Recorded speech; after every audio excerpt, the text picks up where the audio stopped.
Okay, so I've reached the end of this chapter with my GWM P-Series or my Canon Ute, and I want to explain why the upload slowed down, why the channel went quiet, and what's been happening behind the scenes.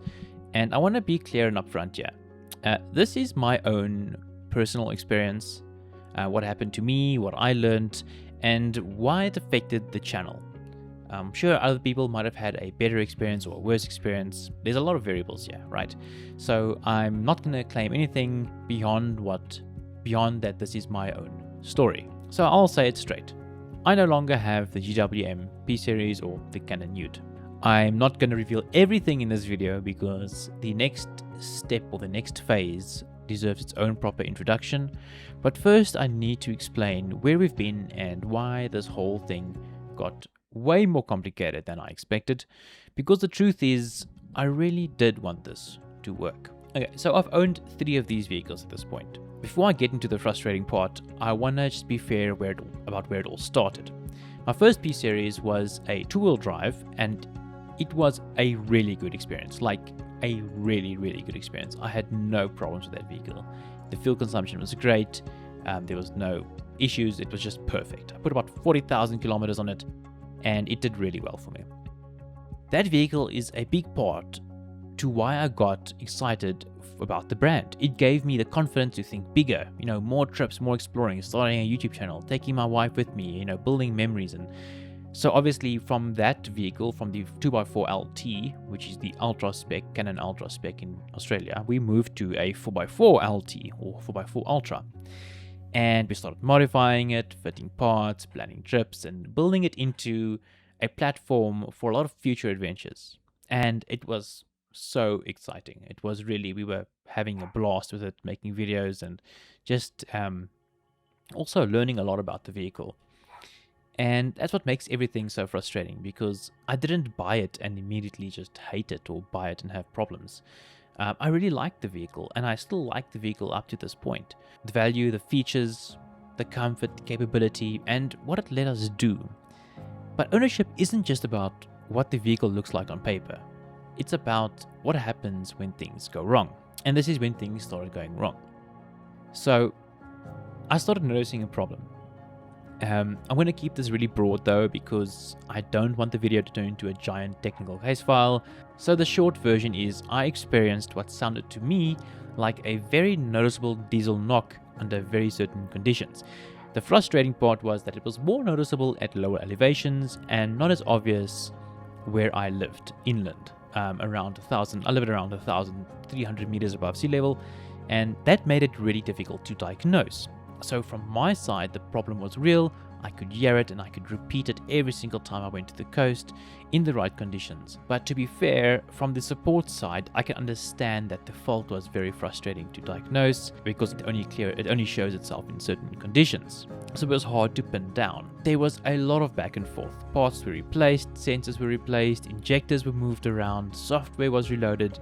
And more than once, I spent my own money and time driving long distance to the coast just to see whether a change had actually made a difference. Eventually, the position I was left with was that the condition was considered acceptable or within normal operation. And I couldn't accept that. So I made this decision myself to sell the vehicle, and that was not an easy decision. It cost me a lot of money and time, and obviously there's a lot of modifications on that vehicle. And it cost me a lot of excitement as well, because it was supposed to be a fun chapter for the channel. Okay, so after that, I decided to give it another shot. I know some people will hear that and think, why would you do that? But I still thought, and I do still think today, that there's a lot to like about these vehicles. If I thought the whole platform was terrible, I'd have walked away immediately. But I didn't feel that way, and I don't feel that way today. So I tried again, and I bought the LTD, or the XSR.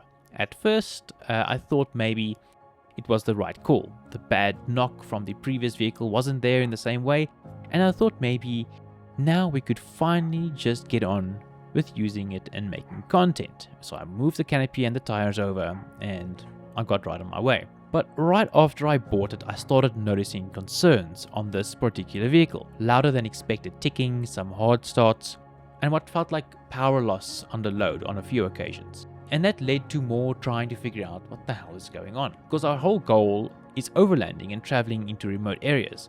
Confidence in the vehicle matters a lot, and I personally wasn't comfortable taking this vehicle to remote locations while it still had these unresolved concerns. So eventually it had injector work done. One injector was replaced, and then later the rest of the injectors were tested and replaced. And to be fair about that, parts were tested, warranty work was done, and components were replaced under warranty. So I'm not going to pretend that nothing was done. That won't be fair. Some things did improve, quite a lot actually, but at that point I'd already lost the confidence, not just in the vehicle, but in the whole process around it. Anyway, so there's something else that I thought about a lot, and that is just purely about how I wanted to buy a vehicle going forward. I want to be clear, this is just my personal experience. I'm not pointing a finger at anyone or saying anything about where I purchased the vehicles before. So for me personally, next time I'd want to buy through a main official manufacturer dealership, so a GWM approved dealership, and do a bit more homework up front. Check the build date, ask how long the vehicle's been in stock, and just make sure I'm comfortable with the history before I commit. For my own peace of mind, these are boxes I'd want ticked.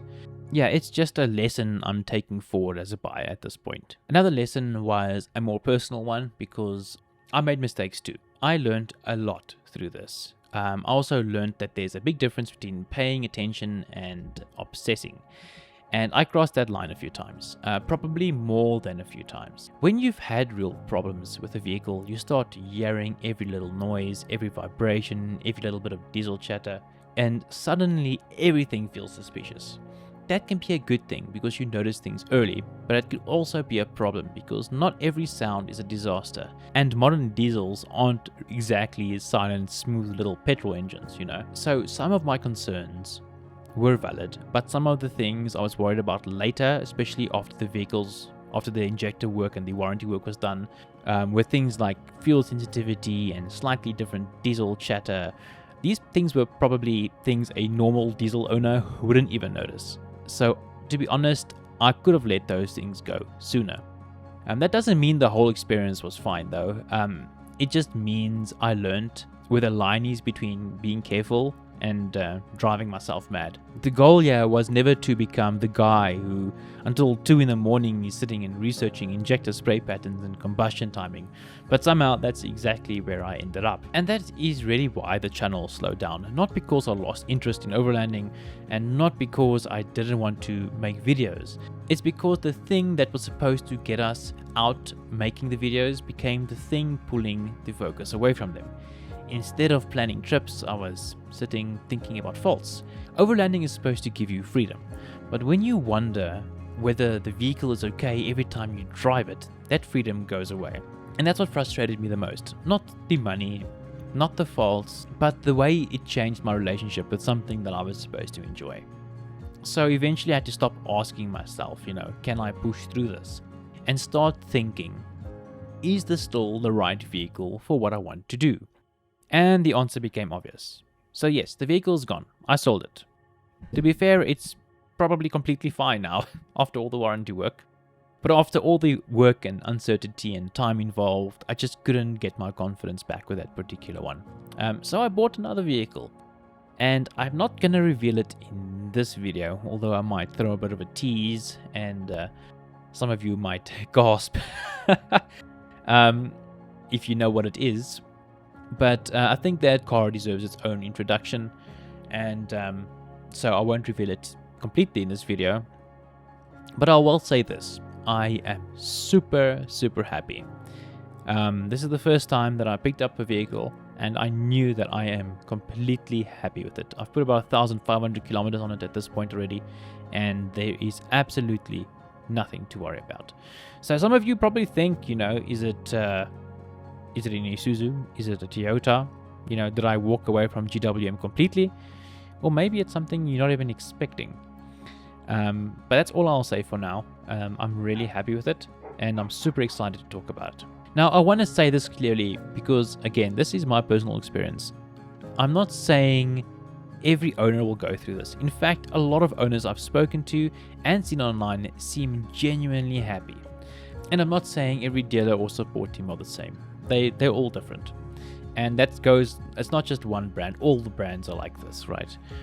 So there are things I genuinely like about these vehicles, and that's why this was such a hard decision. You know, if I hated everything about them, I would have walked away much sooner.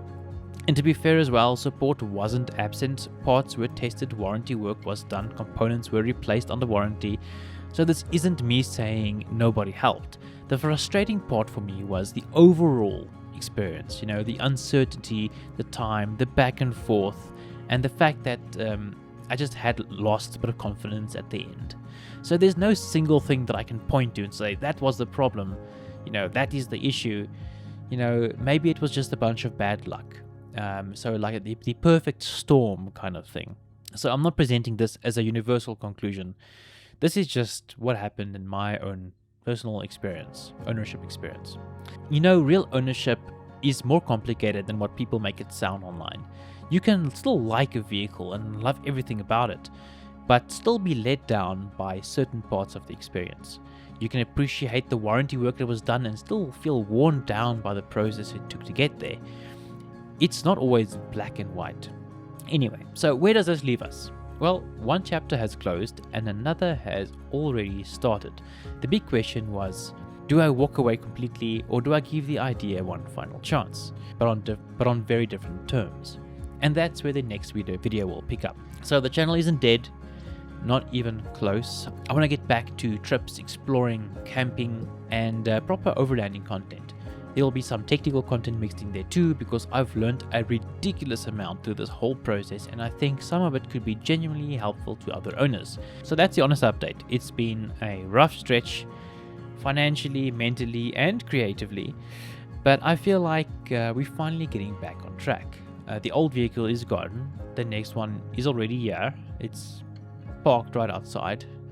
Some of you might already know what it is. I think the teaser was a bit too revealing, but anyway, thank you for watching and for sticking around, and I'll see you guys in the next one.